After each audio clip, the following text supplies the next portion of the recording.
मुस्लिम जमात अहमद 127 अंतरराष्ट्रीय सालाना जलसा विच कैबिनेट मंत्री डॉक्टर बलजीत कौर और जिला गुरदासपुर के सियासी आगुआं ने शिरकत की। इस मौके डॉक्टर कौर ने मुख्यमंत्री भगवंत मान वालों जमात अहमदिया नूं शुभकामनावां दित्तियां ते उन्हां कहा कि जमात वालों सब धर्मां दे सत्कार नूं वेख के मन नूं बहुत खुशी हुई। उन्हां भरोसा दिवाया कि जमात दीआं जो भी समस्यावां होणगीआं उन्हां नूं पहल दे आधार ते हल कीता जावेगा। इस मौके एडवोकेट जगरूप सिंह सेखवा, अमनसेर सिंह कलसी, फतेह चंग बाजवा, प्रताप सिंह बाजवा, तृप्त राजिंदर सिंह बाजवा ते होर अनेका शख्सियतां हाज़र रहियां।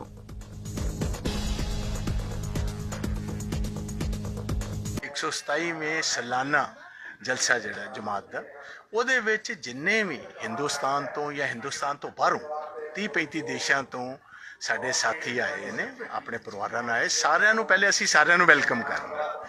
दूसरी गल साडे सारिਆਂ वास्ते बड़ी मान वाली गल है, असीं भी इत्थों ते जंम पल। ये जमात तकरीबन 134 साल पहले मिर्जा गुलाम अहमद साहब ने इत्थों शुरू की सी। अज सारी दुनिया दे विच 200 देश तो वध इन्हां दे अपने उत्थे सारी जगह ते अपने इन्हां दे दफ्तर बने ने, ये ऑपरेट करते हैं। सोसाइटी दे विच इन्हां दा बहुत वधिया नाम है, पोलिटिकली भी सोशली भी। इन्हां ने जिस देश च बैठे ने उत्थों दे बड़े पीसफुल सिटीजन, इन्हां ने अपना बहुत वधिया नाम उन्हां देशां च बनाया। इन्हां दे विच बहुत अहम परसनैलिटीज़ रही ने, जिन्हां दे विच मैं साडे कादियां नाल जुड़े हुए चौधरी सर ज़फ़रुल्लाह खान साहब, उन्हां दा नाम लैन तो बिना रह नहीं सकता। वो हिंदुस्तान की आज़ादी तो पहले हिंदुस्तान के सुप्रीम कोर्ट के जज से, जदों पहली वाइसरॉय की अपनी एक कैबिनेट बनी है 1936 दे विच, उहदे विच पहले रेलवे मिनिस्टर इंडिया के बने। 127वां सालाना जलसा इत्थे कादियां नगर दे विच अहमदिया जमात वालों मनाया जा रहा। और मैं सब तो पहलों तो दुनिया च जिन्ने भी अहमदिया जमात के जिथे जिथे भी वसनीक वसते ने, मैं उन्होंने अज इस जलसे की बधाई देना चाहुंदा।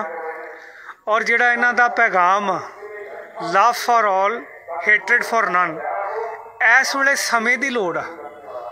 क्योंकि मैं स्पीच भी कहा कि जिस तरह रशिया तो यूक्रेन की 1 साल तो लड़ाई चल रही है और विश्व युद्ध के जिहड़े बदल काले बदल आ वो सारी दुनिया ते छाए हुए आ, इनू रोकण दे लई जिहड़ा संदेश हजूर साहब ने दिता, वो यूरोप दियां पार्लीमेंट्स च वख-वख देशों दियां पार्लीमेंट्स च जाके जिहड़ा शांति का संदेश दे रहे आ कि तीजा विश्व युद्ध नूं असीं किद्दां रोक सकने आ।